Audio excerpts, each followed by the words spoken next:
আল্লাহ ছোট ছেলেটা নিয়ে চলে গেল গো আল্লাহ, তারপরও কোনো মন খারাপ হলো না। একটা মাত্র সন্তান, বড় সন্তান আব্দুল্লাহ বেঁচে ছিল, তারপরও বড় সন্তান কেউ নিয়ে নিলেন। হযরতে জাবের বড় সন্তানকে বুকের ভিতর জড়াইয়া ধরে যখন বাড়ির দিকে রওনা করে, বিবি ভালো করে খেয়াল করে দেখে স্বামী আমার বড় সন্তানকে বুকের সাথে জড়ায় নিয়ে আসছে। কারণটা কি? দৌড় দিয়ে স্ত্রী দৌড় দিছে। হযরতে জাবেরের কাছে যাইয়া দেখে জাবের বড় সন্তান মৃত অবস্থায়, সঙ্গে সঙ্গে স্ত্রী বড় সন্তানকে বুকের ভিতর ধরে কান্না শুরু করে দিয়েছে। হযরতে জাবের বলে, স্বামী গো, এই মুহূর্তে রাসূল আমাদের বাড়িতে আসবে, আমাদের কান্নাকাটি করার সময় নয়। ছোট সন্তান যেমন রসুলের জন্য ওয়াকফ করে দিয়েছে, রসুলের ভালোবাসায়, রসুলের প্রেমের আশেক হয়ে আমার বড় সন্তানটিকেও আল্লাহ রাস্তায় ওয়াকফ করে দিলাম রসুলের জন্য। জোরে বলেন সুবহানাল্লাহ। আবার বন্ধুগণ, সাহাবীদের মধ্যে একজন সাহাবী নাম ছিল জাবের। এই জাবের হঠাৎ করে রসুল আর কি করে বললেন, জাবের রে, তোমার বাসায় আমি একটু দাওয়াত খাবো, তুমি কি দাওয়াত খাওয়াবা না? সাহাবী জাবের বলল, ইয়া রাসূলুল্লাহ, আপনি যেহেতু আমার বাড়িতে যেতে চাইছেন, এর মতো সৌভাগ্য আর হতে পারে না। আল্লাহ রসুলকে দাওয়াত দিলেন, ইয়া রাসূলুল্লাহ, সামনের শুক্রবারে আপনার দাওয়াত আমার বাড়িতে। আর হযরতে জাবের দাওয়াত দেওয়ার পর বাড়িতে যাইয়া তার স্ত্রীর সাথে পরামর্শ করছে, স্ত্রী রে, আমি আল্লাহ রসুলকে সামনের শুক্রবারের জন্য দাওয়াত দিয়ে আসছি। ওই স্ত্রী, রাসূলকে খাবার দেওয়ার মতো কিছু আসেনি? স্ত্রী বলতিছে, স্বামী গো, রসুলকে যেহেতু দাওয়াত দিয়েছেন, সেহেতু রসুলকে খাওয়ানোর জন্য আমাদের বাড়িতে একটা ছোট্ট ছাগলের বাচ্চা আছে, আর কিছু আটা আছে। আপনি যদি ইচ্ছা করেন এই ছাগলের গোশত দিয়ে আটার উটি বানাই একবারে খাওয়াইতে পারেন। আবার বন্ধুগণ, রসুল শুক্রবারে আসবে। শুক্রবারে সকালবেলা জাবেরের দুইটা সন্তান ছিল, একটা সন্তানের বয়স 12 বছর, আর একটা সন্তানের বয়স 8 বছর। আমার বন্ধুগণ, ভালো করে খেয়াল করেন সাহাবীদের ভালোবাসা কেমন। এই দুইটা সন্তানকে নিয়ে হযরতে জাবির সন্তান দুটাকে সাথে নিয়ে, ছাগলের বাচ্চা সাথে নিয়ে, ছুরি নিয়ে বাইর হয়েছে। বাইর হওয়ার পর সন্তান দুইটাকে দাঁড়াইয়া রাখা ছাগলকে জবাই করেছে। জবাই করার পরে গোশতগুলো সুন্দরভাবে কুটে বাড়ির ভিতরে নিয়ে গেছে। কিন্তু সন্তান দুইটার মাথার ভিতর খেলতেছে, আব্বু কি জবাই করলো, কেমনে জবাই করলো। হযরতে জাবের রাসূল আসবে, জাবের আর জাবেরের স্ত্রী রান্না বান্না নিয়ে ব্যস্ত। হঠাৎ করে ছোট্ট ভাই বড় ভাইকে বলছে, ভাইজান, আমার আব্বু কি সুন্দর করে জবাই করলো, আপনি যদি আর একবার জবাই করাটা আমাদের দেখায়া দিতেন। দুই ভাই ঘরের ভিতর থেকে ছুরি নিয়ে বাইরে আসছে। আসার পরে ছোট ভাই যখন শুয়ে গেছে, বড় ভাই জবাই করা শেখাচ্ছে। শেখাইতে যখন ছুরি চালাইছে, ছোট ভাই দুনিয়া থেকে বিদায় নিয়ে চলে গেছে। আমার বন্ধুগণ, ভালো করে বুঝেন, সন্তানের মায়া প্রত্যেকটা পিতার ভিতরে এমন ভাবে থাকে। আমি যে নজরুল ইসলাম আপনার এখানে ওয়াজ করতে আসছি, আমার একটা ছোট্ট সন্তান আছে, বয়স হলো 2 বছর, আমাকে ছাড়া কিছু বুঝে না। আমার কলিজা ফেটে যায় যখন আমার সন্তানটা ঘরের ভিতরে রেখে আসি, তখন কিন্তু আমার ভিতরে আনসান শুরু করে দেয়। আমার বন্ধুগণ, হযরতে জাবের হঠাৎ করে চিন্তা করলো, আমার দুইটা সন্তান ঘরের ভিতরে নাই। হঠাৎ করে তখন দুই সন্তানের খোঁজ করার জন্য বাইরে বের হয়েছেন।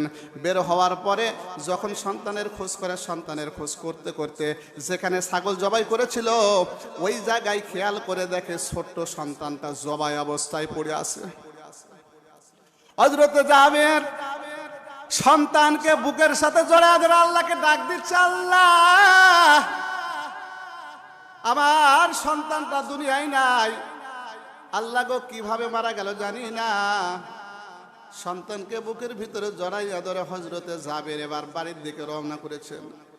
বাড়ির দিকে রওনা করার পরে জাবেরের স্ত্রী যখন দেখেছেন ছোট্ট সন্তানের গলা থেকে রক্ত পড়তেছে, হযরতে জাবের দৌড় দিয়ে এসে সন্তানকে বুকের ভিতর জড়াইয়া দিয়ে আল্লাহ আল্লাহ ডাক শুরু করে দিয়েছেন। আমার বন্ধুগণ, একটা কথা খেয়াল করবেন, সবচেয়ে বেশি সন্তানের প্রতি নিঃস্বার্থ ভালোবাসে একজন মানুষ, তার নাম হলো মা। জোরে বলেন কে? মা। আরো জোরে বলেন কে? আরো জোরে বলেন। মার ভালোবাসার মধ্যে কিন্তু কোনো স্বার্থ লাগে না। সন্তান ল্যাংড়া হোক, সন্তান কানা হোক, সন্তান অসুস্থ হোক, সুস্থ হোক, দুনিয়ার সবাই ঘৃণা করলেও একজন মানুষ ঘৃণা করে না, তার নাম কি? আরো জোরে বলেন, তার নাম কি? মা। দুনিয়ার সব মানুষ স্বার্থ ছাড়া আপনার কাজ করবে না। বউ আপনার স্বার্থের জন্য কাজ করবে, সন্তান আপনার স্বার্থের জন্য কাজ করবে। একজন মানুষ স্বার্থ ছাড়া কাজ করে, তার নাম হলো মা। জোরে বলেন ঠিক কিনা? ওরে স্বার্থ ছাড়া বন্ধু বান্ধব কাছে আসে না, বিনা স্বার্থে দুনিয়ার কেউ ভালোবাসে না, স্বার্থ ছাড়া ভালোবাসে শুধুই আমার মা। কথা বলেন ঠিক কিনা? বিনা স্বার্থে ভালোবাসে শুধুই আমার মা। কাদা খড় কোটা দিয়ে মাটির মূর্তি গড়ে, লক্ষ কোটি মজুরি নাই মূর্তির কারিগরে। কথা বলেন ঠিক কিনা? কাদা খড় কোটা দিয়ে মাটির মূর্তি গড়ে, লক্ষ কোটি মজুরি নাই মূর্তির কারিগরে। এই সুন্দর দেহ গড়াই দিল, মূল্য চাইল না। এই এত বড় দেহ বানাই দিল, মায়ে মূল্য চাইল না। স্বার্থ ছাড়া ভালোবাসে শুধুই আমার মা। কথা বলেন ঠিক কিনা? লিল্লাহি তাকবীর। এখনো জীবিত আছেন আপনারা, তাই কিনা? ভালো লাগতেছে? চলবে আলোচনা না? আপনারা চিন্তা করতেছেন হচ্ছে বৃষ্টি হচ্ছে, যাওয়ার মতো অবস্থা নেই, আপনি ওয়াজ করেন, আমরা শুনে যাই।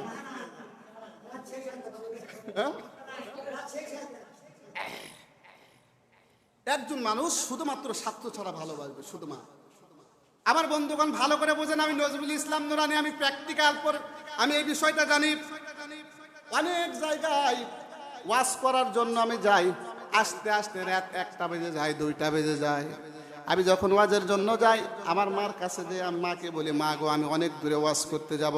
মা আমার মাথায় হাত দিয়ে সুন্দর করে কি যেন পড়ে পড়ে আমাকে ফু দিয়ে দেয়। আমার বন্ধুগণ, মা যখন আমার মাথায় হাত রেখে যখন দোয়া করে দেয়, আমি মার দোয়াটা নিয়ে রওনা করি জালসায়। জালসায় যাওয়ার পরে জালসা করে অনেক জায়গা থেকে আস্তে আস্তে রাত 1টা 2টা বেজে যায়। জনম দুঃখিনী মা আমার, 60 বছরের বেশি বয়স। আমার মা সবাই ঘুমা যায় বাড়ির ভিতরে, কিন্তু আমার মা ঘুমায় না। আমি দরজায় এসে যখন শিকল ধরে নাড়া দিই, আমার মা বৃদ্ধ মানুষ, দরজা খুলে দেয়। আমি মাকে জড়াইয়া ধরে মাকে বলি, মা এত রাত ভরে ঘুমাও না কেন? মা বলল, বাবারে তোর সন্তান হয়েছে তুই বুঝিস না। আমার সন্তান যখন ঘর থেকে বের হয়েছে, তুই যখন ঘর থেকে বের হয়েছ, তখন থেকে আমি শুধু দোয়া করে যাচ্ছি, আমার চোখে আর ঘুম ধরে না। যখনই ঘুমাইতে যাই, তখনই শুধুমাত্র তোর কথা মনে পড়ে যে আমার ছেলে এখনো বাড়িতে ফিরে নাই, কোথায় কি খাচ্ছে, কোথায় কি অবস্থায় আছে।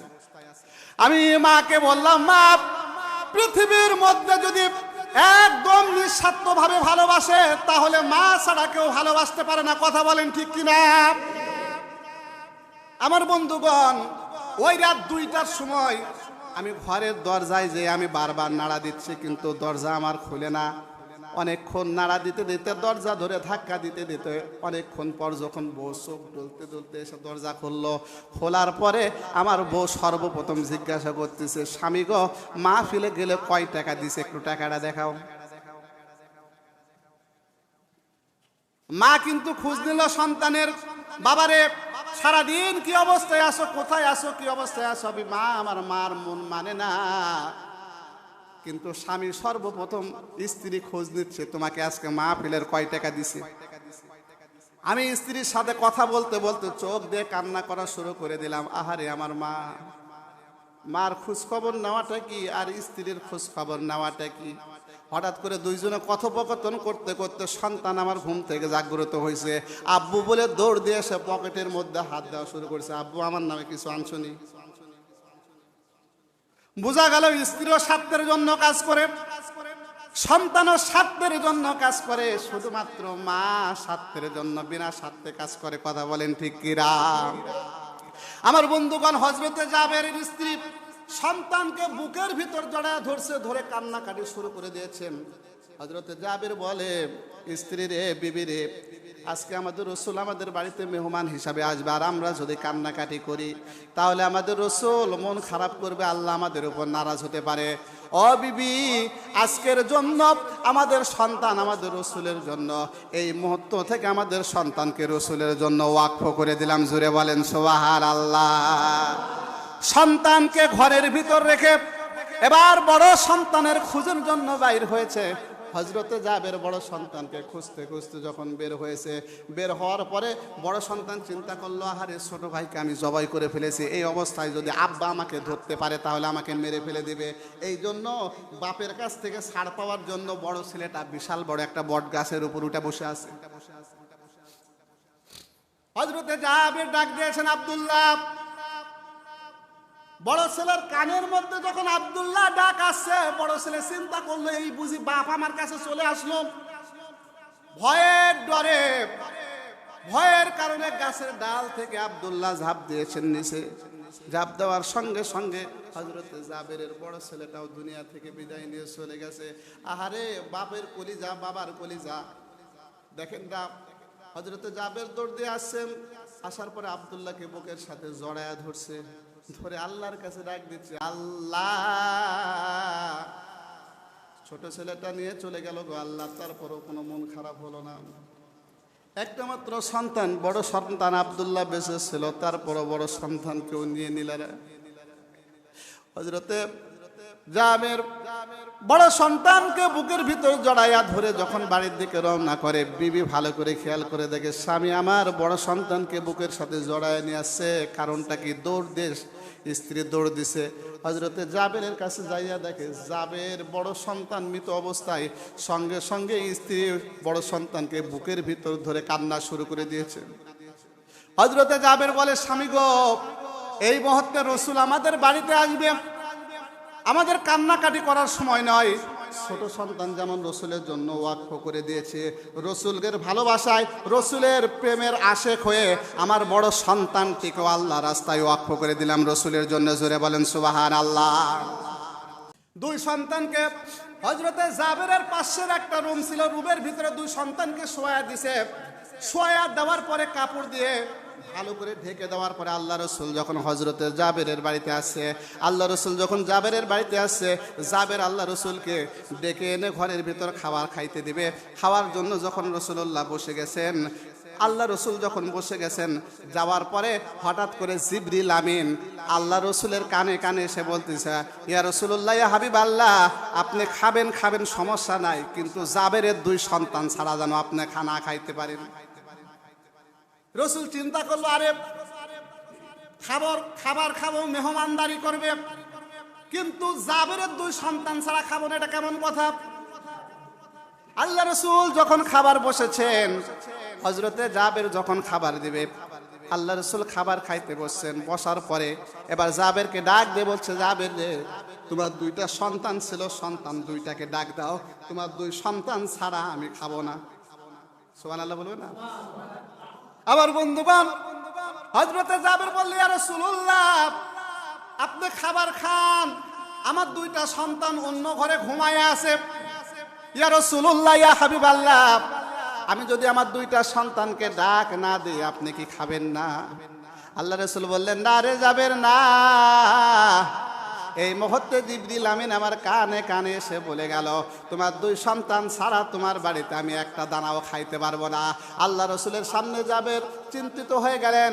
মুসলমান ভাইরা, আল্লাহ রসুলের সামনে জাবের চিন্তিত হয়ে গেলেন, আহারে কিভাবে আল্লাহ রসুলকে বুঝ দিই। হঠাৎ করে রসুলের সামনে বললেন, ইয়া রাসূলুল্লাহ, আপনার সামনে যে কথাটা বলতেছি এই কথাটাই ঠিক কথা, কিন্তু আমার দুইটা সন্তান ঘুমায়া নাই, দুনিয়া থেকে চির নিদ্রায় দুনিয়া থেকে বিদায় নিয়ে চলে গেছে। জুড়ে বলেন সুবহানাল্লাহ।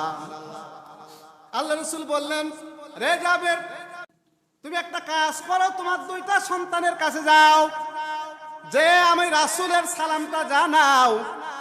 সালামটা জানানোর পর তুমি দুইটা সন্তানের কানে কানে বলো যে মোহাম্মদ এসেছে, তোমাদের ছাড়া খানা খাবে না। বাচ্চা দুইটা তোমরা ঘুম থেকে ওঠো। বলার সাথে সাথে দেখো কোন কারিশমা হয়, একটু যে বলো না। হযরতে জাবের ওই সন্তান দুইটার কাছে গেছে, যাওয়ার পরে সালাম দিয়েছেন, ও সন্তান দুটা, তোমাদের নবীজির সালাম। কানে কানে এবার ডাক দিচ্ছে, শোনো, তোমাদের নবীজি তোমাদের ছাড়া খানা খাবে না। এই বলে যে কানে কানে যখন ফিস ফিস করা বলা শুরু করেছে, দুইটা সন্তান আল্লাহু আকবার বলে চির নিদ্রা থেকে জাগ্রত হয়ে রসুলের সামনে গিয়ে হাজির হয়েছে। জুড়ে বলেন সুবহানাল্লাহ। আমার বন্ধুগণ, যখন রাসূলের আশিক হয়ে যাবেন তখন কিন্তু আল্লাহ রব্বুল আলামিন আপনাকে ভালোবাসবে। আল্লাহ রসুল বললেন, মান আহাব্বা সুন্নাতি ফাকাদ আহাব্বানি, তোমরা যদি আমার একটা সুন্নতকে ভালোবাসো তাহলে তোমরা আমাকে ভালোবাসবে। আর যে ব্যক্তি আমাকে ভালোবাসবে কানা মাই ফিল জান্নাহ, আমি রসুল ওই ব্যক্তিকে সাথে করে নিয়ে জান্নাতের ভিতরে প্রবেশ করব। জুড়ে বলেন সুবহানাল্লাহ। আর আমরা আজকে আশেকে রাসূল দেখি, টিভিতে আশেকে রাসূল দেখা যায় না? কথা কয় না। কিছুদিন আগে মিলাদুন নবী পালন করলো আশেকে রাসূলরা, আছে না? আমাদের দেশে আশেকে রাসূল আছে যাদের কাপড় পরনে কোনো কাপড় নাই। কথা বলেন ঠিক কিনা? পরনে কি নাই? কাপড় নাই। ওরা আশেকে রাসূল দাবি করে, উপরেও নাই নিচেও নাই, নাম দিছে ল্যাংটা বাবা। কথা কয় না? কি বাবা? আরে জোরে বলেন কি বাবা? ল্যাংটা বাবা নাম দিয়েছে। ওরা হলো আশেকে রাসূল, মানে আমাদের চাইতে ওরা আরো বেশি ভালোবাসে আর গাম ধরে। কিরামান কাতিবিন বলবো, কথা কয় না আপনারা না।